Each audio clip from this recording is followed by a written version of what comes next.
The Galactic Training Academy on Station Verith 9 was old. It had been teaching soldiers and responders from hundreds of different alien species for over 300 years. Big aliens, small aliens, aliens made of crystal, aliens that glowed in the dark. All of them came here to learn how to work together, but humans were new. Earth had only made contact with the galaxy 18 months ago. Nobody really knew what to make of the small creatures from the planet that scientists had marked as a Category 7 Deathworld. Instructor Velithcan was a Karathi. His body was made of living crystal that had turned dark yellow with age. He stood at the observation window and watched the transport ship dock at the station. Behind him, his friend Morthax looked at the files for the new students on a screen. Morthax was a Velith, a species that talked by making their skin glow different colors. Right now, his skin showed soft blue, which meant he was a little worried. Only one human this time, Morthax said. A female, 18 Earth years old. What do we know about her? Velithcan asked. Her name is Katie Brennan. She grew up in a place on Earth called Montana. Not much formal school, but she did very well on all the tests. Morthax paused and his colors changed to show confusion. There is a note here from the human contact officer. It says, she is from ranch country.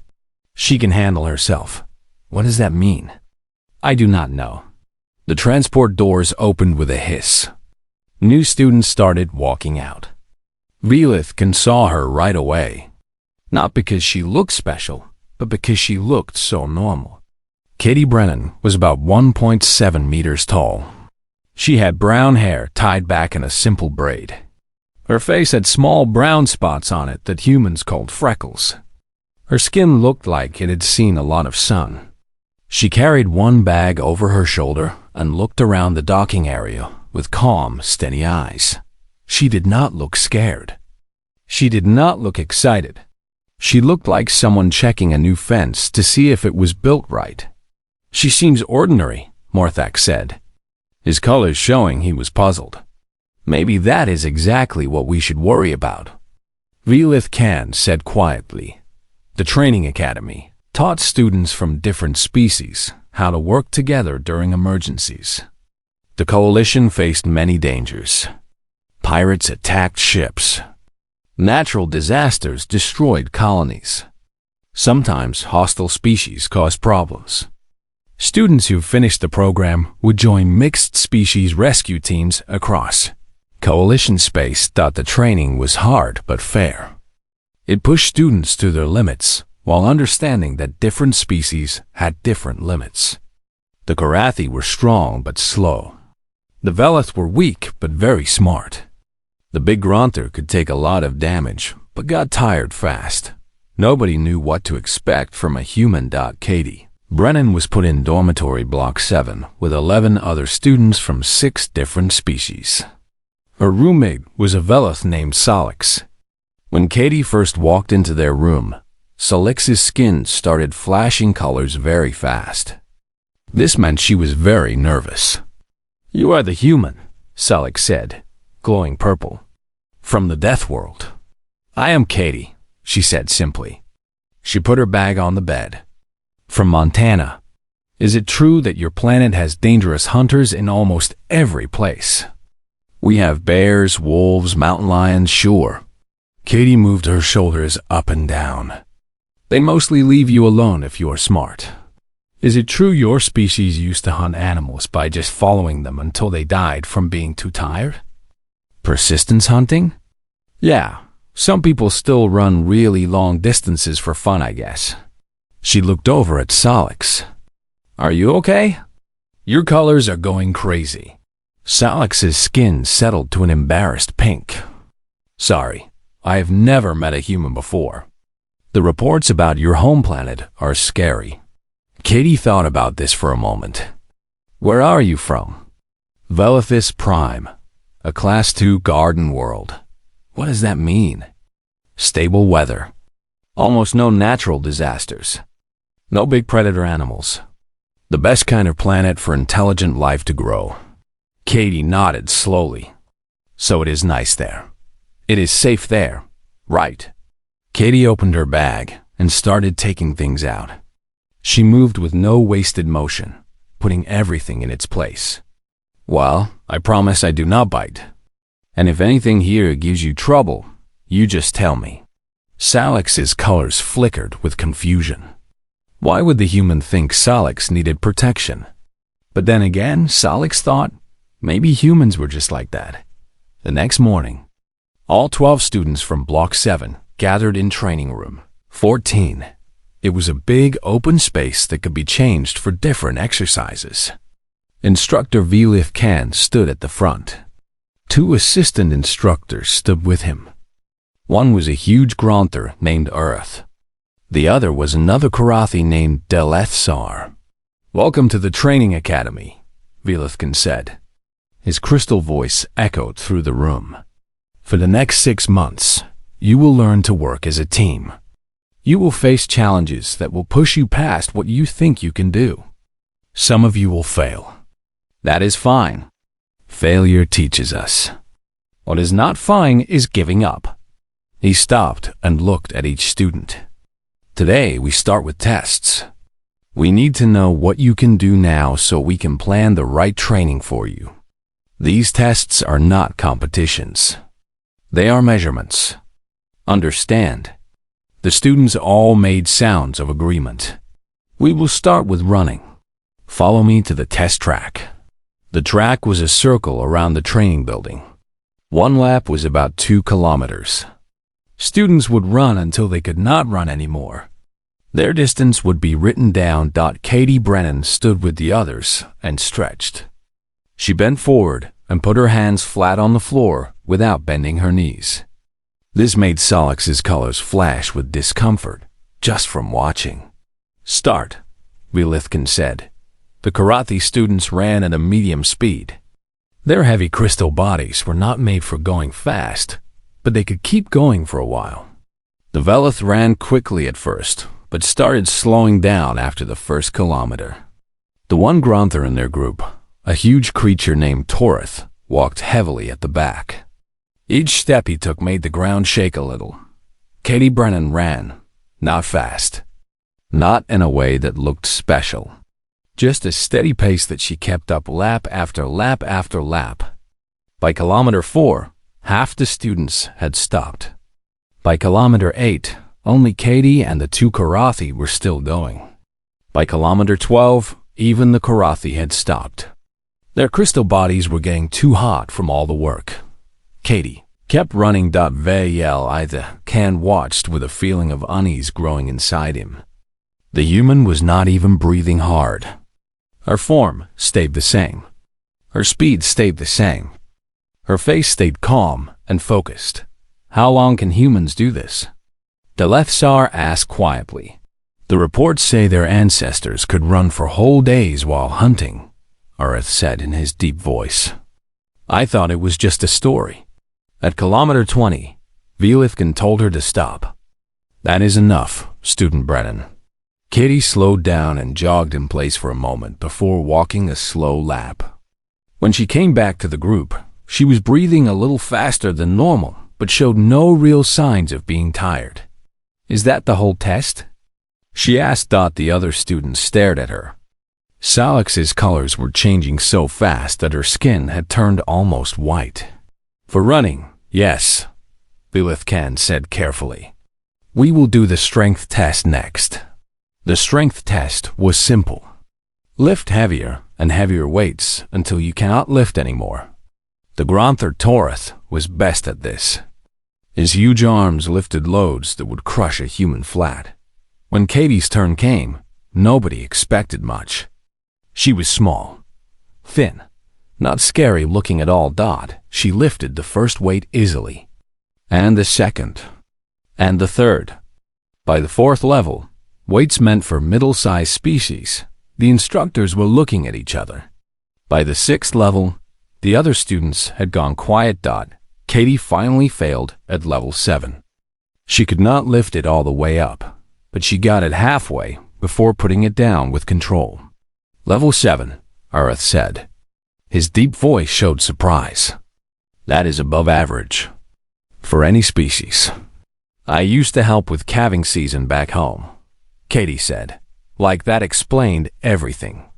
You have to be able to handle a stuck calf. Nobody asked what calving meant. They were afraid to find out. The reaction test used holograms. Targets would appear at random places, and students had to touch them before they disappeared. Speed and accuracy both counted. The Velith were best at this. Their quick minds and fast bodies were perfect for the task. Salix got the highest score in the group. Her skin glowed with pride. Caddy's score was average. Not great, but solid. She seemed almost happy to find something she was not particularly good at. You did okay, Salix said, trying to be nice. Fast reactions were never my best thing, Katie admitted. I am more of a plan-ahead type. What does that mean? Katie smiled. It was a small movement of her lips that Salix was starting to learn was how she showed she thought something was funny. It means I try not to get into situations where I need fast reactions in the first place. That night, after the tests were done, Salix lay in her bed and thought about her strange new roommate. The human had run 20 kilometers without getting tired. She had lifted weights that should have been too heavy for her. And through all of it, she had stayed calm. No bragging. No showing off. Just quiet, steady work. Salix had read the reports about Earth, a planet with moving ground that opened up and swallowed cities. Mountains that exploded with liquid fire. Weather that could freeze you solid or burn you to death. Animals everywhere that wanted to eat you, and humans lived there. On purpose. For millions of years. 3 weeks passed at the training academy. The students of Block 7 had found a way to work together. They were not perfect, but they were learning. And everyone was learning about the human. Katie Brennan's name was spreading through the academy. Students from other blocks found excuses to watch Block 7's training sessions. They wanted to see the Deathworlder for themselves. Katie did not seem to notice the attention. She treated each day with the same calm, steady approach she always had. She made friends easily in her quiet way. Salix stayed close to her most of the time. The nervous Velith felt safe when Katie was around. Torith the Grunter had started acting like a big brother to her, even though she clearly did not need protection. The two Karathi twins in their block, Cassith Vo and Cassith Tel, asked her questions about Earth every chance they got. Your planet has pieces of rock under the ground that move and make everything shake. Cassith Vaor asked one evening in the common room. Earthquakes, yeah, and volcanoes. Mountains that blow up with liquid rock. And you just live there? You choose to? It is home. Katie moved her shoulders up and down. You get used to it. How do you get used to the ground trying to kill you? Build better buildings, mostly. And do not live right where the shaking is worst if you can help it. The twins looked at each other with horror on their crystal faces. The first combat test was set for week 4. It was supposed to be safe. Hologram enemies would appear, and students would fight them. The holograms could show hits and fake damage, but they could not really hurt anyone. The goal was to see how each student fought before teaching them the right way. You will each face a series of enemies, Relithcan explained. They will get harder until you cannot beat them anymore. This is expected. We want to see how you fight, not how long you last. The students lined up for their turns. Salix went first. She moved fast and dodged well, but she was not strong enough to take down enemies quickly. She beat 4 enemies before getting hit too many times. Torith only lasted against 2. He was too big, too easy to hit, and too gentle to really fight even hologram enemies. The Karathi twins did better. Their hard crystal bodies could take a lot of hits while they hit back hard. Each one beat 6 enemies before losing. Then it was Katie's turn. She walked into the test area with that same calm face she always wore. No fear, No excitement. No showing off. Just steady readiness. Start, Velithkin said. The first enemy appeared. It was a hologram shaped like a person, about her size. It moved to attack her. Katie did not wait for it to reach her. She stepped forward, caught its arm, and used its own movement to send it spinning past her. A quick hit to the back of its neck and it faded away, beaten. The second enemy appeared. She dropped low, swept its legs out from under it, and hit it before it even touched the ground. The third and fourth came at the same time. She moved so they got in each other's way. While they tried not to hit each other, she picked them apart with quick, clean hits. 5, 6, 7. The way she moved was nothing like the fancy fighting styles the instructors had seen from other species. Her movements were hard and fast and practical. She used everything: elbows, knees. At one point, she used her forehead. When an enemy grabbed her braid, she did not try to pull away. She twisted into the grip and used the hold to throw the enemy over her shoulder. 8 enemies down in less than 1 minute. Velithkin realized he had stopped breathing. Karathi did not actually need to breathe that often, but the feeling was the same. Instructors, the test computer announced. Student Brennan has passed the basic test levels. Rules say we should move to harder levels. Velithkin looked at his fellow instructors. Deleth Asar's crystal body had gone pale with shock. Hurath's big face showed something that might have been worry. Keep going, Velithkin said. The harder enemies were faster, smarter, and worked as teams. They used tactics. Katie changed how she fought right away. She stopped trying to fight them all and started controlling where the fight happened. She moved so only 1 or 2 could reach her at a time. She used the walls, the obstacles, even the faded forms of beaten enemies to block attacks and make openings. 12, 15, 18. Instructors, the computer said again. Student Brennan has passed intermediate levels. Advanced test is suggested. Keep going, Velithkin said. His voice was barely a whisper. The advanced enemies were based on real threats the Coalition had faced: pirates, hunters, soldiers from the few species that still attacked. Coalition ships. Katie looked at the first one for maybe half a second. It was a Vraxian, a big alien with 4 arms and natural armor plates all over its body. Then she moved. She did not try to match its strength. She could not. Instead, she hit joints, eyes, the gaps between armor plates. Places where pain would slow it down and damage would add up. The Vraxian fell. The next was a Tethrix, all speed and sharp claws. Katie let it come to her, stepped aside at the last moment, and used its own speed to drive it face first into a wall, then 2 at once. Then 3. She was bleeding now. The holograms were marking hits as real damage. But she did not slow down. If anything, she got faster, more vicious. Her face had not changed. Still calm, still focused. But there was something in her eyes now. Something old and cold and patient. The watching students had gone silent. Salix's colors had frozen in pale gray shock. Toreth was making a low sound of worry. Velithkin understood, with sudden clarity, that he was watching a predator doing what predators do.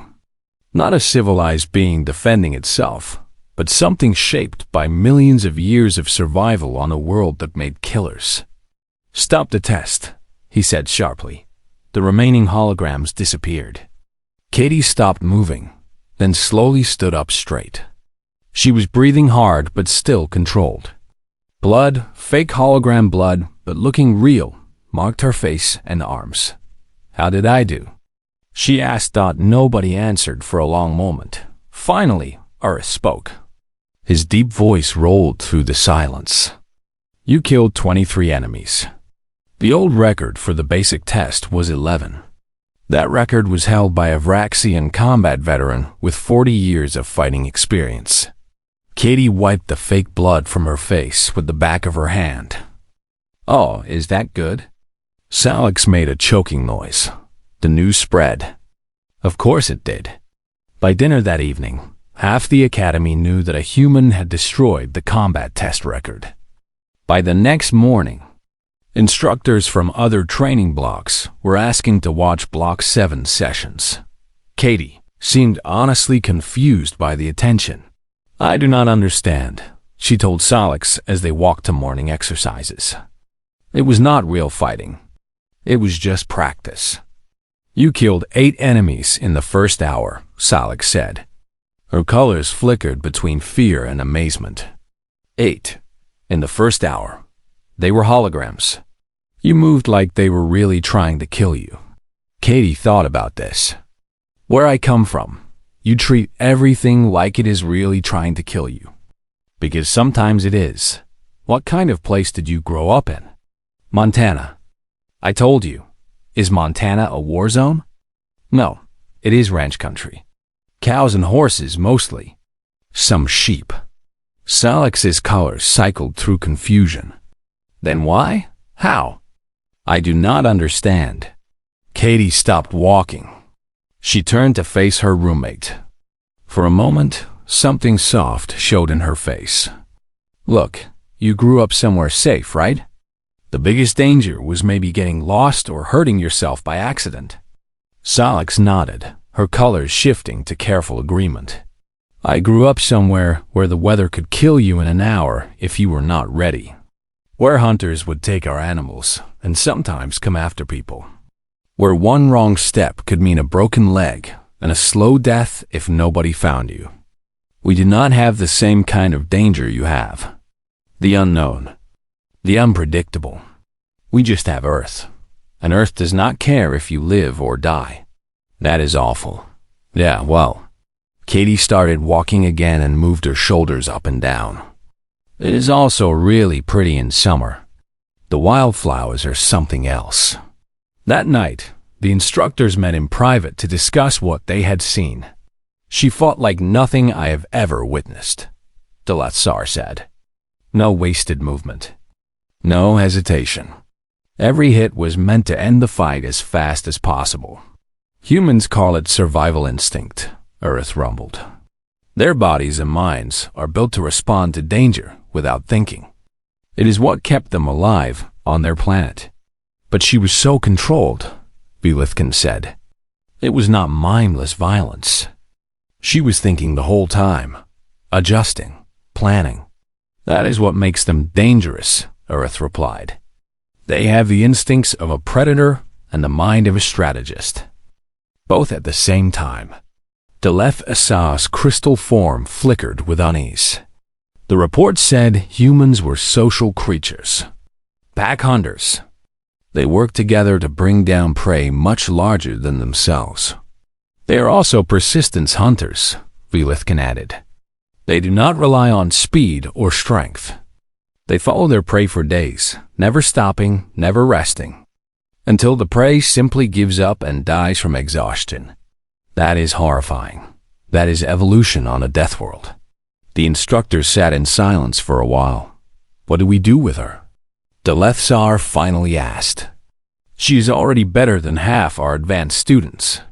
"We teach her," Belithkin said. "We teach her to work with others, to control her abilities, to use them for protection instead of destruction." He paused. "And we hope she stays on our side. What if she does not?" Belithkin did not answer. The thought was too frightening to put into. The 6th week of training brought the first team combat exercises. This meant trouble. A student from Block 4 had been watching Katie since her combat test. His name was Krethvirus, and he was a Vraxian. His species was proud of their warrior history. Having a human break their record had not made him happy at all. Krethfire was young, proud, and not very smart. This was a dangerous combination. The exercise put teams against each other in fake combat. Block 7 would fight Block 4. The goal was to hold a position in the middle of the training area while stopping the other team. Training weapons would mark hits and remove students who took too much damage. Everything was supposed to be safe. From the start, Krethvar showed what he really wanted. He was not playing the game. He was hunting Katie. She noticed, of course. It was hard not to notice when one enemy ignored all tactics just to run straight at you through his own teammates. "Katie," Solix called through their communication system. "The big one is coming for you again." "I see him. Keep playing the objective. I will handle it. He seems very angry." "Yeah, I noticed." Katie moved to a narrow hallway, a tight space where Krethvar's size would work against him, a place where his teammates could not help him. When he came around the corner, she was waiting. "Human," he growled. All four of his arms were raised and ready. "You embarrassed my people. I am going to break you." "You are going to try," Katie agreed. He attacked. She moved. For all his anger, Krethvar was a trained fighter. 4 arms meant 4 attacks in the time most species could manage one. He was fast, strong, and his natural armor could take a lot of punishment. But Katie had fought Vraxian holograms. She knew how they moved, where they were weak, how their pride could be used against them. She did not try to beat him with strength. She frustrated him, dodging and redirecting, letting him waste energy while she stayed fresh. "Stand still and fight," he roared. "Why would I do that?" He swung too hard and missed. She slipped inside his reach, hit the nerve spot under his lower right arm, and danced back as he stumbled. She had found that weak point during her combat test. "Lucky hit," he said through gritted teeth. But his lower arms were shaking now. "Want to stop?" she asked. She meant it. "We could go back to playing the game. I will stop when you are on the ground." He came at her again. This time, she did not just defend. She attacked. It was brutal, fast, terrible to watch. She hit the same nerve spot again and again until his lower arms hung useless at his sides. Then she went for his knees, not breaking them, but bending them wrong enough to make walking hard. When he finally fell, she did not let up. She twisted his arm into a lock that would tear his shoulder apart if she pushed harder. "Give up," she said. Her voice was flat and calm. He struggled and cursed in his own language. "Give up," she said again. "Or I pull this arm out of place and you never use it right again. Your choice." The hallway had gone quiet. Students from both teams had stopped fighting. They were all staring at the scene. Even the instructors watching the exercise seemed frozen. "I give up," Krethvar spat. Katie let him go right away. She stepped back to a safe distance. "Good. Let us finish the game." But the game was already over. Instructor Velith Khan's voice came over the speakers. "All students stop. The exercise is finished." The meeting after was tense. Krethvar was taken to the medical section. His injuries would heal, but his pride might never recover. Katie sat in Velith Khan's office, still wearing her training clothes.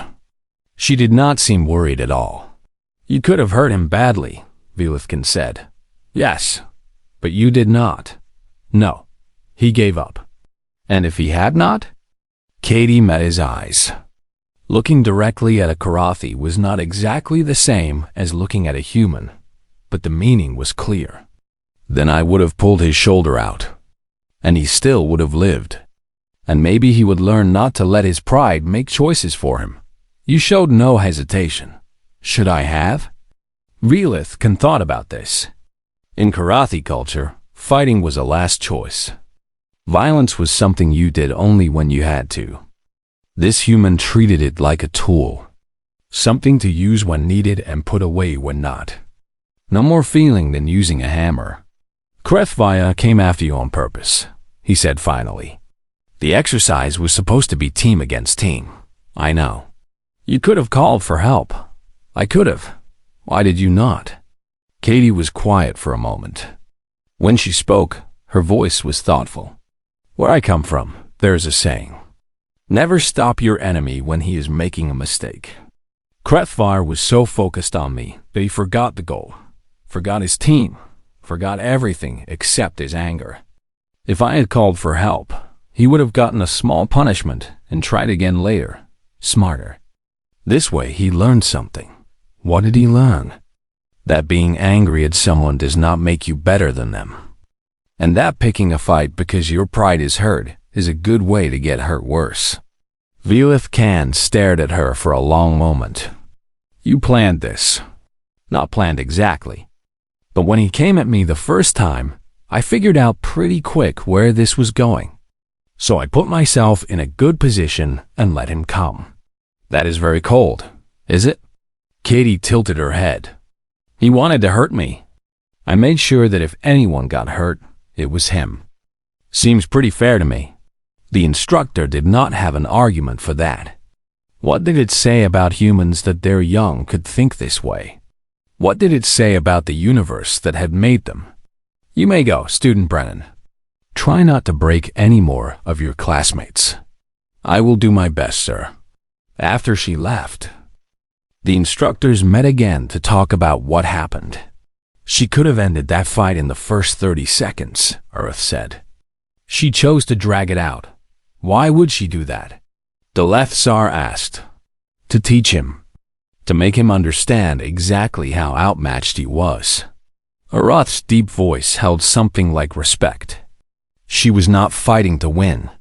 She was fighting to send a message. What message? Do not mess with me. Do not mess with my team. The consequences are not worth it. Velith Khan thought about the human in his training block. She is 18 years old by Earth measurement. A child by some species standards. And she already thinks like a general. They grow up fast on Deathworlds, Earth said. They have to. News of the fight spread through the academy even faster than news of her combat test. By dinner, everyone knew that Katie Brennan had taken down a Vraxian in single combat without even trying hard. Some students looked at her with fear. Some with respect. Some with a mix of both. Katie ignored all of them. She ate dinner with her team, helped Salix understand a homework problem, and went to bed at her usual time. Does nothing bother you? Salix asked that night. Plenty of things bother me, Katie replied. But worrying about what other people think is not one of them. How do you do that? Not care what they think. Katie was quiet for a while. When I was 12, I got lost in a storm. Bad one, cold enough to kill. I was out there alone for 2 days before they found me. You know what I learned? What? That the world does not care about your feelings. The storm did not care that I was scared or tired or crying. It was just going to keep being a storm. So I stopped crying and started thinking. Made a shelter. Found water. Stayed alive. She paused. After something like that, worrying about what other students think of me feels kind of silly. Salix's colors dimmed to a thoughtful blue. I cannot imagine going through something like that. I hope you never have to. Katie's voice was soft. That is kind of the point of all this, right? We train so that when bad things happen to other people, we can help. So they do not have to go through what I went through. Is that why you joined the academy? Part of it. Katie rolled over to face the wall. The other part is that I'm good at this stuff. And it would be a waste not to use it for something that matters.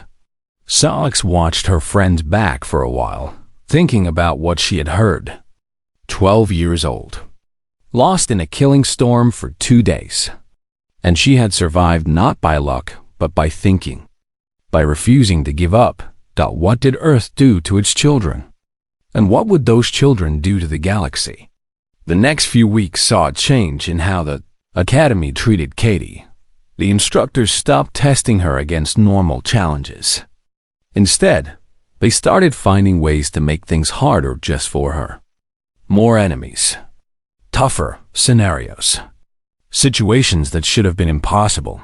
She handled all of it, not always easily, not always perfectly, but she handled it. And more than that, she learned from every failure, every mistake. Every time something did not work, she came back the next day with a new approach. Humans have a word for this, Earth told the other instructors. They call it grit. The ability to keep going when everything says you should stop. All species have individuals with strong will, Deathworlder said. Yes, but humans seem to have it built into their basic nature. As a species, they do not give up. Ever. Earth paused. Their history is full of examples. Wars they should have lost. Disasters they should not have survived. Every time, they find a way to keep fighting. That sounds exhausting. I imagine it is. But it is also why they are still here. Velith Cam listened to his colleagues and thought about the young human in Block 7. She had come to the Vine Maze Academy as an unknown. A curiosity from a newly discovered Deathworld. Now, 6 weeks later, she had the highest combat scores in Academy history and a reputation that made other students nervous just being near her. And she was only 18 years old. What would she be? 3 months had passed at the Academy. Block 7 had become the most talked about training group in the whole station. Not because their overall scores were the best, though they were good, but because of their human. Katie Brennan had earned a reputation. She was quiet, helpful, and friendly. She told stories about Earth that made other students laugh. She helped anyone who asked. And in combat situations, she became something else entirely. Students who trained with her said it was like watching a switch flip. One moment she was the calm ranch girl talking about horses and mountains. The next moment she was a predator. Salix tried to explain it to students from other blocks. It is not that she is aggressive. She's actually very calm. It is more like she does not see violence the way we do. For us, it is scary. Something that gets out of control. For her, it is just another tool, like a hammer or a rope. That is disturbing, a Velith from Block 2 had said. I know. But also, Salix's colors had shifted to something complicated. It makes you feel safe. When Katie is on your team, you know that if something goes really wrong, she will handle it. She will not freeze up. She will not panic. And she will not let anything happen to you. How do you know that? Because she told me so. When we first met, she said if anything gave me trouble, I should let her know. Salix's colors had turned warm. And she meant it. I know she meant it. The big test at the middle of the program was coming. It would check everything the students had learned so far. Crisis response. Team coordination. Combat under pressure. Problem solving. Leadership. The scenario was a station disaster. A mining base had a reactor meltdown. Teams would need to get civilians out, fix critical systems, and deal with pirates who had come to raid the damaged station. Block 7 got the hardest version. The most damage. The most enemies. A time limit that was basically impossible if you followed normal rules. They are testing you specifically. Instructor Deathworlder told Katie before the test. The Academy wants to see what humans can really do when things are bad. What do they expect to see? They do not know. That is the point. The test started at 6 in the morning station time. Block 7 appeared in the reactor control room of the fake mining station. Alarms were screaming. Damage reports filled their screens. Okay, Katie said. She was already reading the data. Salix, talk to me. What is most important? Reactor is going to blow up. We have 47 minutes. Life support is failing in 3 different sections. About 300 fake civilians, but 60% are already dead from the first explosion. Enemies? Unknown number, but scanners show at least 30 people in Section 4. They are between us and the way out. Katie processed this in seconds. Torith, can you fix the reactor? The Granther studied the controls. His huge fingers moved carefully over the holographic buttons. I think so. The damage is bad. I would need time. How much time? At least 20 minutes. That only leaves 27 minutes for everything else. Katie chewed her lip. This was how she looked when she was thinking hard. Okay, new plan. Torith, you stay here and work on the reactor. Vesitar, you guard him. If any enemies come through here, you hold them off. The quiet Karathi nodded and moved to a defensive spot. Salix, you and I are going to deal with the pirates. Just us two? Against 30? We are not going to fight 30. We are going to be smarter than that.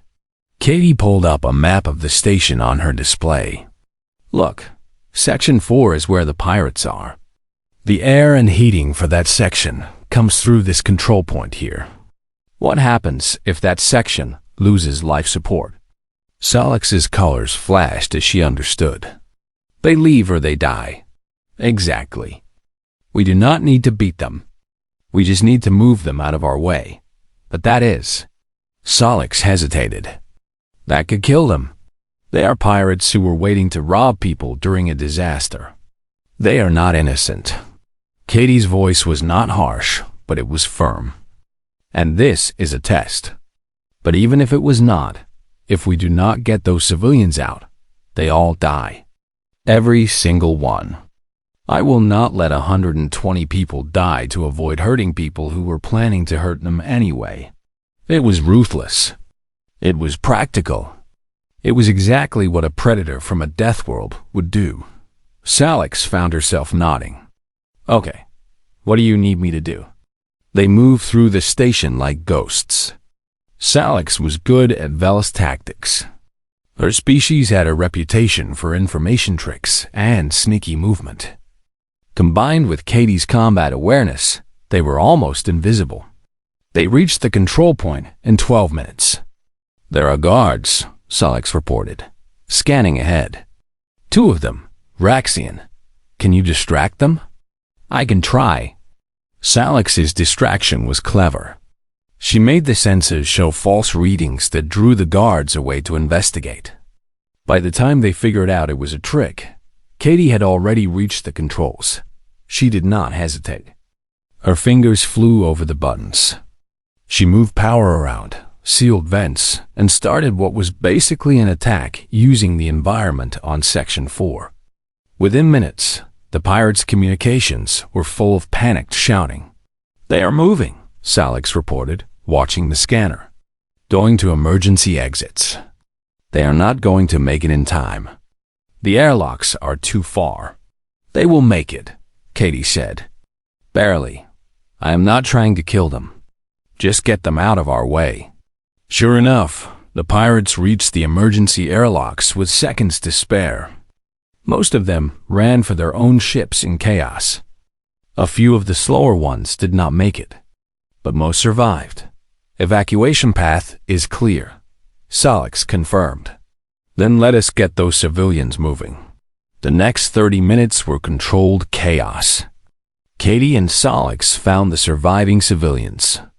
Confused, scared, some hurt. They herded them toward the now clear escape route. Block 7 worked like a machine. Everyone did their job without stopping. Torith fixed the reactor with 4 minutes left. His huge hands were gentle on the controls, even under pressure. Vesithar fought off 2 pirate scouts who had gotten separated from the main group. The Karathi's crystal body could take almost anything their weapons threw at it. They got 117 civilians out of 120 possible. 3 had died from injuries in the first explosion before Block 7 even arrived. The test ended. The fake station faded away. Block 7 stood in the empty testing room, breathing hard but successful. Test complete, the computer announced. Block 7 has the highest score ever recorded for this test. The instructors watched the recording of what happened and shocked. Silence. She took the air away. From a whole section, the Lefsar said finally. She gave them time to escape. Earth countered. Just barely. She was precise about it. She calculated all of that in seconds. How many pirates would live? How long they had? Whether it would be enough to clear the path. Is that wrong? Velithkin spoke slowly. His crystal voice was heavy with something like awe. It is not wrong. It is just different. She did not see 30 enemies. She saw an obstacle, and she removed it with the minimum force needed to achieve her goal. That is strategic thinking. That is predator thinking. The instructor turned to face his colleagues. We have been teaching her wrong. We have been treating her like a weapon, something that needs to be pointed and controlled. But she is not a weapon. She is an apex predator who has decided to help protect the herd. Is there a difference? Yes, a weapon does what you tell it to. A predator makes its own choices about when and how to kill. Velithkin paused. And this predator has decided that the herd is worth protecting. That makes her more dangerous than any weapon we could build. Dangerous to who? To anyone who threatens what she has decided to protect. Later that day, Katie sat with her team in the common room. They were tired, but happy. Salix's colors glowed bright with pride. Torath kept making rumbling sounds of contentment. Even Vesithar, who almost never spoke, had nodded at Katie with what seemed like respect. We did good today, Katie said simply. You did good, Salix corrected. That plan with the life support? I never would have thought of that. You would have thought of something else. That is why we are a team. Katie leaned back in her chair. Everyone has different strengths. Torath can fix things I would never understand. Vesithar can fight in ways I cannot. You can read situations faster than anyone I know. We are all good at different things. Together, we cover each other's weak spots. Is that how humans think about teams? It is how I think about teams. Katie closed her eyes. Where I come from, we call it a pack. Everyone has a role. Everyone has a role. Everyone matters. And you do not leave anyone behind. Torath made a sound of agreement. On my world, we say family is not blood. Family is choosing. We have something like that on Earth too. Katie smiled without opening her eyes. Means the same thing. Family is who you would fight for, and who you would die for. That is a violent way to put it, Kesethvar observed. Yeah, well, Deathworlders. Violence is kind of our thing. But she said it with warmth. And her teammates, her family, understood what she meant. That night, alone in their room, Salix asked a question that had been bothering her all day. The pirates. The ones who did not make it to the airlocks in time. Does that bother you? Katie was quiet for a long moment. Yes, it does. Of course it does. They were people. They made bad choices, but they were still people. Katie sat up and looked at her friend. Here is the thing. 6 months passed. Block 7 completed their training. All 12 members qualified for active duty with the Coalition Emergency Response Course. Their graduation ceremony was held in the Academy's Central Meeting Hall, attended by important people from dozens of Coalition species. Katie Brennan stood in line with her teammates. She wore the clean uniform of a newly qualified responder. She looked the same as always, calm, focused, unremarkable, until you knew what you were looking at. Instructor Velith Khan gave the graduation speech. The training academy exists because the Coalition believes that our strength comes from our differences, he said. Every species brings something unique to our shared civilization. The Karathi bring endurance and toughness. The Velith bring cleverness and insight. The Granther bring strength and gentleness in equal measure. He paused. His amber eyes found Katie in the crowd. And humans. Humans bring something we did not fully understand until this training cycle. They bring survival. Not just the ability to survive, but the understanding of what survival requires. The willingness to do what must be done, even when it is hard. Even when it is ugly. Even when the rest of us hesitate. The meeting hall was silent. 18 months ago, we called Earth a Category 7 death world. We thought this meant humans were dangerous. We were right, but not in the way we expected. Humans are dangerous because they learned to be dangerous in order to survive. And now they have chosen to use that danger to help others. He turned to speak to all the graduates. You are all emergency responders now. You will face situations where lives hang in the balance, where every second counts, where the choice between action and waiting means the difference between tragedy and success. He paused. When those moments come, I hope you remember what you learned here. Remember that your differences are your strength. Remember that every species has something to contribute. His gaze went back to Katie. And remember that when everything else fails, when all your careful plans fall apart and chaos rules, there is no shame in letting the Deathworlders handle it. A wave of quiet laughter went through the hall, but it was respectful laughter, the kind that comes from understanding something that used to be scary. After the ceremony, Katie found herself surrounded by her teammates. Salix's colors glowed warm with affection. Toreth made rumbling sounds that might have been a blessing in the Gronther language. Even Vesithar, silent to the last, nodded at her with what seemed like respect. So, Salix said, "What now?" "We have our assignments. Emergency Response Station Kireth 7. All of us together." "That is the idea," Katie said. "Block 7 stays Block 7. You could have asked for a transfer. A better posting. Given your scores. Why would I want that?" Salix's colors flickered with confusion, then warmth. "You actually mean that, do you not? You want to stay with us. You are my team." Katie moved her shoulders up and down. "That is how it works. That is how humans think it works. That is how I think it works. We watch each other's backs. We take care of each other. We do not leave anyone behind." Toreth made a sound that might have been laughter. "On my world, we say family is not blood. Family is choosing. We have something like that on Earth too." Katie smiled.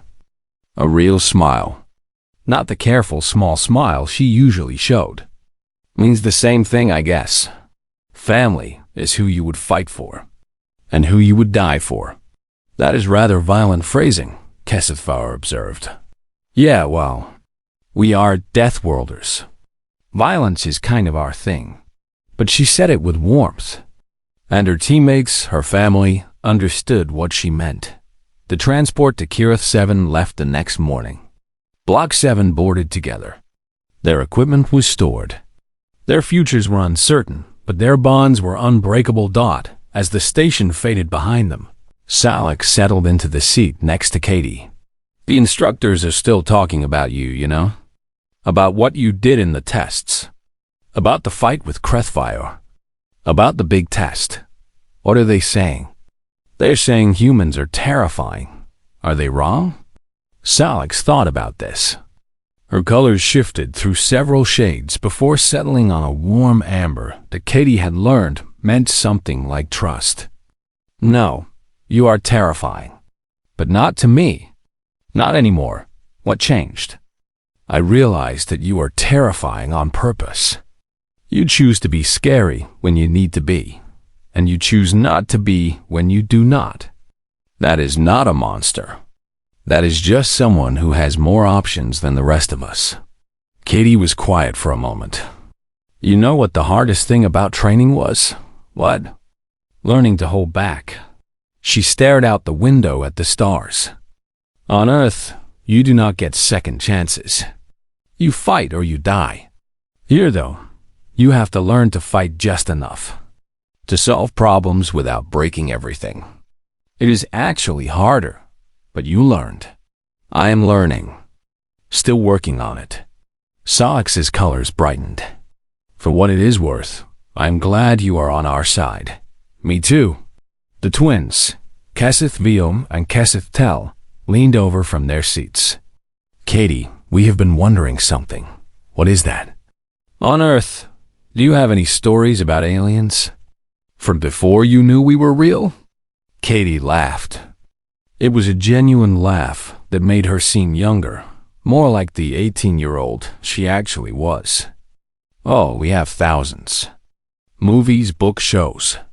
We have been imagining aliens forever. What did you imagine we would be like? All kinds of things. Some stories had friendly aliens who came to help us. Some had scary aliens who wanted to destroy us. Some had aliens who did not even notice we existed because we were too small and unimportant. Which type were most common? Katie thought about it. The scary ones, probably.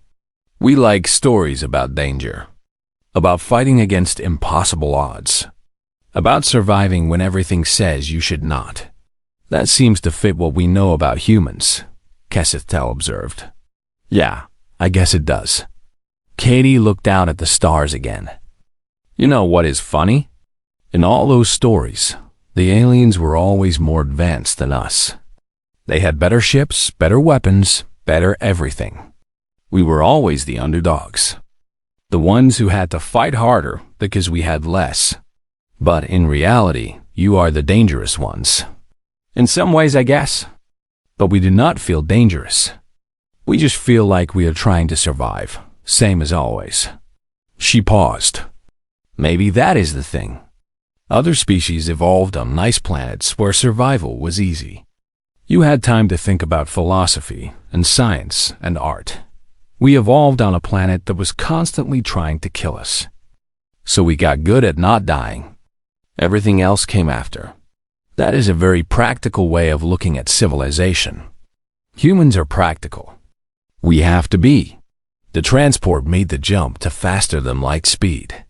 Stars stretched into lines of light and then steadied into the strange colors of hyperspace. I have another question, Solix said after a while. The instructors, when they talked about you, they said you were like a predator who decided to protect the herd. What do you think about that? Katie considered this for a long moment. I think it is partly right. Humans are predators. We evolved to hunt and fight. That is just what we are. But we are also social creatures. We form groups. We protect each other. The predator in us is not separate from the protector. They are the same thing. I do not understand. On Earth, the most dangerous animal is a mother protecting her young. Not because she is hungry. Not because she wants to kill. But because she has something worth protecting. Katie met Solix's eyes. That is what humans are. We are dangerous when we have something to protect. The more we care about something, the more dangerous we become.